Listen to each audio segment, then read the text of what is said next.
Hii hapa tumeinyaka kwenye vichwa vya habari mara baada ya klabu ya Yanga kuendelea kuonyesha ule ukubwa wake na yale malengo waliokuwa wakiyatazamia kwa ukubwa, basi jicho lao linazidi kulenga pale pale kwenye ukubwa ambao wanataka.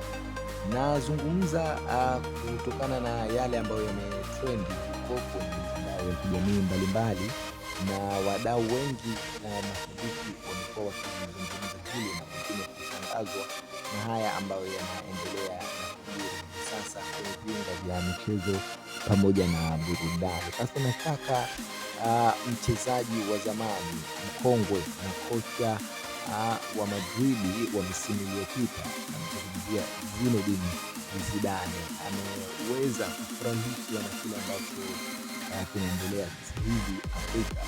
Kombe la CAF kwa hakika na michuano yake huwa inawasaidia wachezaji wengi kuweza kuonwa kimataifa, sababu ni michuano mikubwa ambayo watu wengi na wadau wa soka duniani kote wanafuatilia.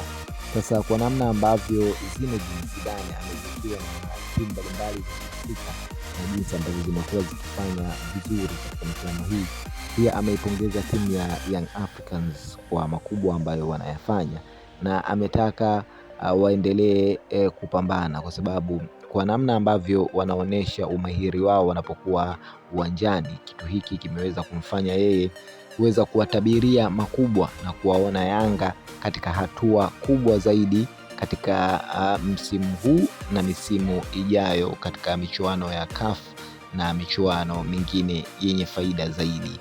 Sasa mashabiki bado wanaendelea kukijadili hiki ambacho kimezungumzwa, kwa sababu mpaka kuona timu inazungumzwa na marejendali wakongwe kwenye soka na wanaitazama kwa jicho la ukubwa, basi ujue kuna kitu katika timu hiyo na si cha kukichukulia poa hata mara moja. Sasa mimi nikukumbushe kwamba kabla hatujajadiliana na kutoa nafasi za kuweza kukomenti lakini pia maoni, hakikisha kwanza umejiunga nasi hapa ili habari kama hizi zisiwe zinakupita.